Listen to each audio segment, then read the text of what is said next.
They told him he had 5 good years left. That was 15 years ago. He's still standing, still speaking, still living. This is Living with Parkinsons, the good, the bad, and the reality. A podcast about what happens when life throws you something incurable, and you fight back anyway. Hosted by Bryce Perry. Diagnosed at 40, 15 years into the battle. This is the truth behind the tremor. Let's begin. Last week, I was standing in the kitchen when suddenly my hands started to vibrate. Now, they weren't shaking like tremors. They were vibrating on the inside. And here's the wild part. Nobody could see it. I looked completely fine. And that's the problem with so many Parkinson's side effects. They're invisible. They're unexpected. And yeah, they're not in the brochure. So today we're going to dive into part 2 of the side effects doctors will not warn you about.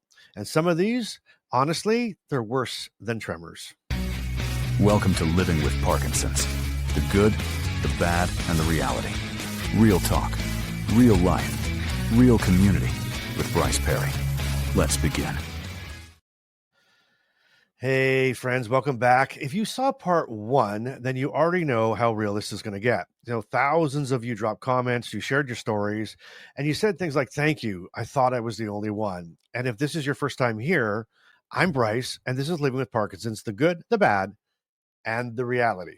Now, I've been living with Parkinson's for over 15 years, and I'm not here to sugarcoat anything. This channel is about real life, real community, and real support. So stick around to the very end to unlock today's Bryce-ism, one of my signature one-liners that's real, raw, or ridiculous. So go ahead, hit that subscribe button, join the movement. Let's talk about what really happens with life when you live with Parkinson's. Oh, and you know what? Stick around because I've got a story coming up about nearly blacking out in the pharmacy aisle and scaring a poor guy who was stocking toilet paper, and you really don't want to miss that one. So let's kick things off, though, with the one that inspired today's video, the internal tremors.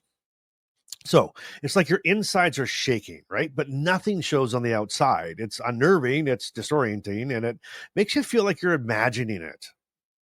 I've had days where I felt like I had an electric toothbrush buzzing inside my chest. But to everyone else, I look totally calm. It's like living in a haunted house where the only person who knows it's haunted is you. So if you've ever felt that invisible vibrating, then give this video a thumbs up or comment right in the comments right now, me. That way I won't feel less alone. And hopefully you don't either, because you know it's not just you. Let's let people know that it's real. A lot of people just don't even believe it's real. If they can't see it, it's not happening. That's what we're going to do here. Comment me and let's go. Now, here's one that I have so much fun with. And this is another symptom that they didn't tell me about, was brain fog. Or as I like to call it, that moment when you forget the word for toaster and you call it the TV bread cooker, right?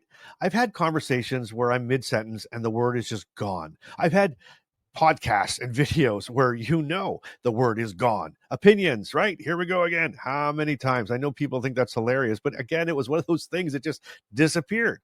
It's like someone yanked the cable right out of my brain. It's not dementia, but it's very frustrating. I once forgot how to say appointment during my neurologist appointment, right? And yes, this symptom has made me miss messages, appointments, and even speaking gigs because I've scrambled the dates and the times. How about this? Why don't you drop a comment? What's the weirdest word that you've blanked out on? Or do you blank out on words? Make sure, sometimes I feel like I'm all alone. Anyway, let me know in the comments if it happens to you, let me know what happens to you. And if it doesn't happen to you, or if it does happen to you, let me know what word you blanked out on, because I want to see if there's a consistent thing. If it's the same word every time, I don't know. All right. Let's move on to another thing another symptom that they did not tell me about when I got diagnosed. It was the drops in blood pressure, right? Let's talk about that orthostatic hypertension, aka the I just stood up too fast and now the floor is spinning feeling. I once stood up from a pharmacy blood pressure chair. I turned to say thank the staff, and the entire room did like a barrel roll. I grabbed the nearest thing for balance, which happened to be, guess what? No, you won't guess it. Okay, here it is. A cart full of adult diapers. The poor guy stocking the toilet paper nearly had a heart attack. And now I stand up very slowly. That ever happened to you? And if it has happened to you, to let you know you're not alone, and you probably haven't done it as brilliantly or as graceful as I have, but you're not alone. It happens. And it's not just getting older, it's Parkinson's. It really is. Now, something I've been dealing with a lot lately, and again, this is, where I've been kind of pushing into looking deeper into what's going on here. But how about this? Another symptom that they did not tell me about, and they didn't tell you about, or maybe didn't tell you about, is your internal thermostat, right? My internal thermostat, it's broken. Some days I'm freezing in a hoodie. Other days I'm sweating through my shirt in air conditioning, and I don't even get me started when I go public speaking. It's crazy. I've sweat through more dress shirts than I care to admit. And this isn't just nerves, right? It's that anatomic dysfunction. Parkinson's hijacks the part of your brain that controls body temperature and says, let's mess with them today. Ever sweat for no reason? Or have you ever froze when there's no one else is?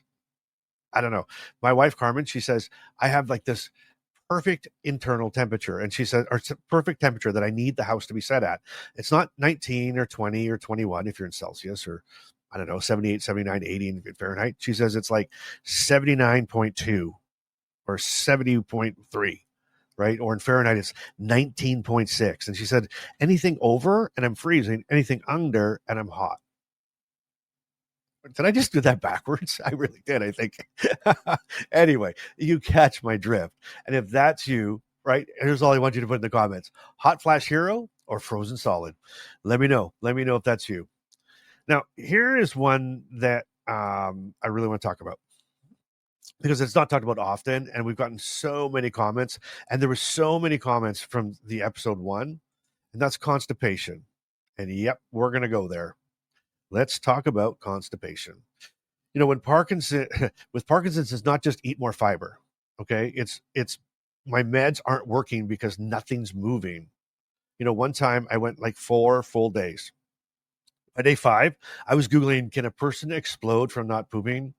Right. It's not just uncomfortable. It throws off your meds, your mood, your everything. It's very frustrating. It's extremely nerve-wracking. It can be humiliating. And if that's you and you're dealing with that, let me know. Is this something they told you in the very beginning, or did you have to learn this along the way? Or are you just learning it now? Because it's something that we may dive into. Actually, I probably am going to dive deeper into in later. But let me know. Drop your safest constipation hacks in the comments, because somebody is going to thank you.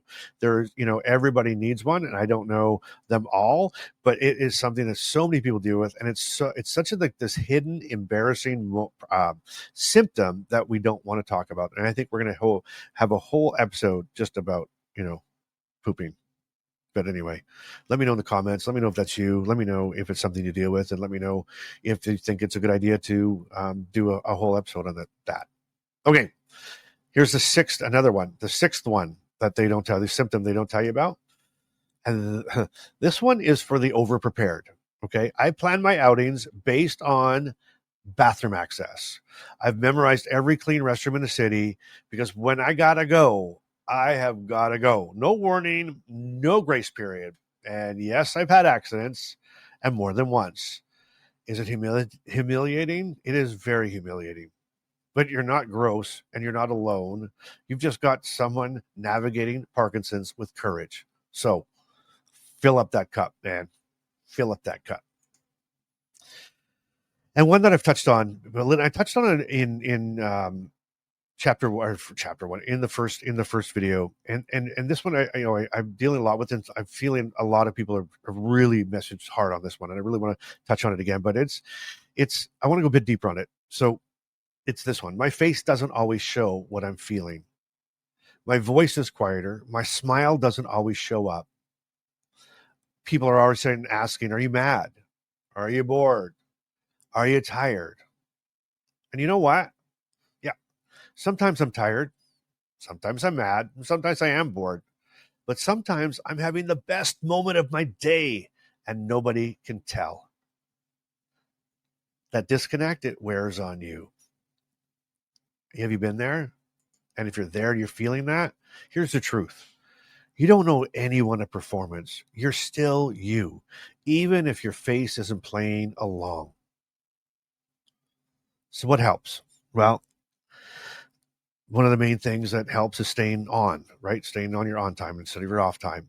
And you know me, I'm telling you again, because repetition is learning. What do you how do you help stay on? Journal it, track your trends. I track my meds, my food, my sleep. I use my pill bottle, pill cap timer religiously. And, some of the other things that I do, I carry around sugar because sometimes nausea hits out of control, out of nowhere. So I got my peanut M&Ms, as you know. But my most powerful tool and how I deal with all of this stuff, because it's embarrassing, I'm learning as I go, is my community. It's talking with you, talking with others, reading through the comments, and sharing openly in the inner circle. And it reminds me that I'm not alone, and neither are you. And if you're feeling that embarrassment or that sting or that frustration or that anger over these symptoms that no one told you about, or symptoms that you're dealing with, you just can't find a way out, you need community, and you need a band. There are support groups probably all around the world, and there's support groups around you. I know there is, or there's places to plug into, right? And you need to do that. Okay, so let's keep this going. Tell me in the comments, what's your hidden symptom that nobody warned you about? Just drop it in there and vote for the ones that you want me to cover in part 3. So if you see a good one in there and you agree with it, give me, vote for it. And I'm going to put together part 3. We're starting the symptom of the week soon. So let me know what you want me to dive deep on next. Is it that constipation? Should we go deeper on that? Should we go deeper on the mask? You tell me. And if this video helped you or made you laugh or made you feel seen, give it a like. And if you know somebody feeling alone with Parkinson's, send this video to them. Please do that. And if you want to go a little bit deeper, you want to talk a bit more in depth about this, you don't want to put it in the comments in public, well, then join the Inner Circle. It's a private group, monthly live talks, real talk. The link's in the description. No pressure. It's totally up to you. And if you made it this far, then you've unlocked the Bryce-ism of the episode. And here's your Bryce-ism. With Parkinson's, your symptoms don't knock. They barge in uninvited and pantless. You're not alone in this. We're figuring it out. We're figuring it out together, one day, one video, and one story at a time. And until next time, you keep doing life, and you keep Parkinson's may be part of your life, but it doesn't get to define it. Thanks for listening to Living with Parkinson's, the good, the bad, and the reality. If this episode moved you, helped you, or reminded you you're not alone, share it with someone who needs to hear it. Want to go deeper? The Inner Circle is waiting. Monthly Zoom calls, 24/7 community, and a direct line to Bryce. You'll find the link in the show notes. Until next time, keep showing up and keep doing life today.